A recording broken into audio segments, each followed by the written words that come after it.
अस्सलाम वालेकुम फ्रेंड्स, कैसे हैं आप सब? अल्लाह की ज़ात से उम्मीद है आप खैरियत से भी होंगे और खुश भी होंगे।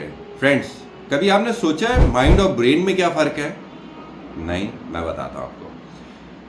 कभी आपने सोचा है कि बॉडी और सोल में क्या फ़र्क है?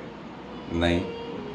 जिस तरीके से माइंड और ब्रेन में फ़र्क है, उसी तरीके से बॉडी और सोल के अंदर भी फ़र्क है। ब्रेन हमारा फिजिकल है, माइंड हमारा फिजिकल नहीं है। ब्रेन यहाँ पे मौजूद है, माइंड किधर है पता नहीं है। उसी तरीके से बॉडी हमारी मौजूद है, फिजिकल है, नज़र आ रही है, बट रूह सोल हमारी नज़र नहीं आ रही, पता नहीं है कि रूह किधर है। तो जिस तरीके से जिस्म की ग़िज़ा होती है, उसी तरीके से रूह की भी ग़िज़ा है। रूह जिसको हम सोल कहते हैं, उसका काम क्या होता है? ये वॉचर है, ऑब्जर्वर है। इसका काम होता है चीज़ों को ऑब्जर्व करना। उसी तरीके से माइंड है, माइंड हमारा प्रोजेक्टर है। वो हर चीज़ को प्रोजेक्ट करता है, हर काम को, हर बात को वो प्रोजेक्ट करता है कि इसको किस तरीके से लेके चलना है। उसके बाद आती है हमारी बॉडी। बॉडी हमारी व्हीकल है, एब्जॉर्वर, उसने ऑब्जर्व किया, ठीक है, वॉचर, उसने वॉच किया, उसके बाद माइंड आया हमारा, उसने प्रोजेक्ट किया, फिर हमारी बॉडी ने, व्हीकल ने चली है, उसने काम किया है। तो अल्लाह पाक ने हमें रमज़ान के रोज़े अता फरमाए हैं। रमज़ान के रोज़े रखने से क्या फ़र्क पड़ रहा है हमारे अंदर? रमज़ान के रोज़े रखने से हमारी फिज़िकल बॉडी के अंदर फ़र्क पड़ रहा है, ठीक है। रमज़ान के रोज़े रखने से हमारी फिज़िकल बॉडी के अंदर फ़र्क पड़ रहा है। तो स्पिरिचुअली फ़र्क क्यों नहीं पड़ रहा? जबकि स्पिरिचुअली फ़र्क पड़ना चाहिए, क्यों नहीं पड़ रहा है स्पिरिचुअली फ़र्क? स्पिरिचुअली हमें रमज़ान के रोज़े रखने से फ़र्क इसलिए नहीं पड़ रहा कि जिस तरीके से हम डाइट लेते हैं, हम खाना खाते हैं, उसमें से जितने भी न्यूट्रिशंस और प्रोटीन्स और विटामिन्स, वो सारी चीज़ें होती हैं, वो हमारा गट उसको एब्जॉर्ब करता है, ठीक है, और फिर पूरी बॉडी के अंदर उसको सप्लाई करता है। जब हम रोज़े रखते हैं, हमारी बॉडी तकलीफ़ के अंदर आती है, तो हमारी रूह खुलती है अल्लाह के नूर, अल्लाह की रहमतें, अल्लाह की बरकतें हासिल करने के लिए।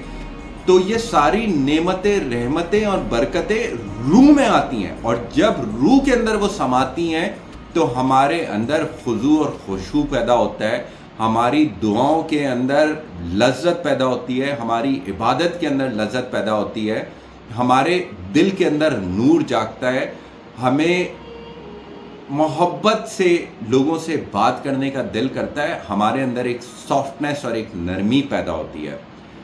हम रोज़े रख रहे हैं, बट उसकी वैसी अफादियत हमें नहीं मिल पा रही है। उसकी रीज़न ये है कि रोज़ा खोलने के बाद हम इतना खाना खा लेते हैं, इतना हैवी डाइट ले लेते हैं कि जो हमारी रूह ने चीज़ें एब्जॉर्ब करनी थी, वो एब्जॉर्ब नहीं कर पाती है, ठीक है।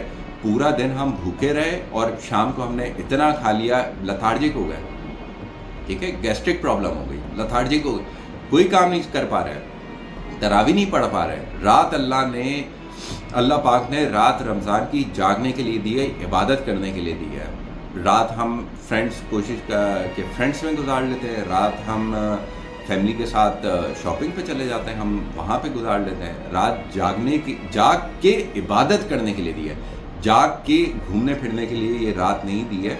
तो इस रात को, रमज़ान की रातों को हमें कैश करना चाहिए। रमज़ान की रातों में हमने ज़्यादा से ज़्यादा मैक्सिमम लेवल पे तरावी का एहतमाम करना चाहिए, नवाफिल का एहतमाम करना चाहिए, तिलावत का एहतमाम करना चाहिए, हर वो काम करना चाहिए जो आम दिनों में हम नहीं कर पाते, और अल्लाह की रहमतें और नेमतें समेटनी चाहिए। एक छोटी सी बात याद रखिएगा, पूरा साल जितनी भी रहमतें और नेमतें और बरकतें नाजिल होती है ना, आप समझे वो एक बारिश है, ठीक है।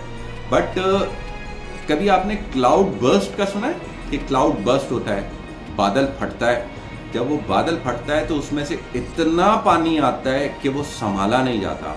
तो पूरे साल अल्लाह हमें बरकतें देता रहता है, नेमतें देता रहता है, बट रमज़ान के अंदर इतनी स्पीड से देता है जितनी स्पीड से क्लाउड फटने के बाद पानी आता है, और वो बर्दाश्त नहीं होता। तो अल्लाह वो सब कुछ दे रहा है, بٹ ہماری روح اس کو ایکسیپٹ نہیں کر پا رہی ہے. تو ہم نے اپنی روح کا خیال رکھنا ہے, ہم نے اپنی ڈائٹ سے اپنی باڈی کا خیال رکھتے ہیں, تو اسی طریقے سے روح کا بھی کچھ خیال ہے, روح کی بھی کچھ غذا ہے, ہم نے اپنی روح کی بھی غذا پوری کرنی ہے. اور انشاءاللہ جب ہم اس کے اندر کامیاب ہو گئے تو ہمارے اندر بہت بڑا چینج آئے گا اور اپنی زندگی کو جینے کا مزہ بھی آئے گا. امید ہے آپ کو میری ویڈیو پسند آئی ہوگی, تو اپنے دوستوں کے ساتھ اس کو شیئر کریں, اس ویڈیو کو لائک کریں, اور ویڈیو میں کمنٹس آپ لازمی کیا کریں, جس سے ہمیں آپ کی پلس ملتی ہے, ہمیں اپنے آپ کو کریکٹ کرنے کا بھی موقع ملتا ہے. تھینک یو سو مچ. خدا پامان.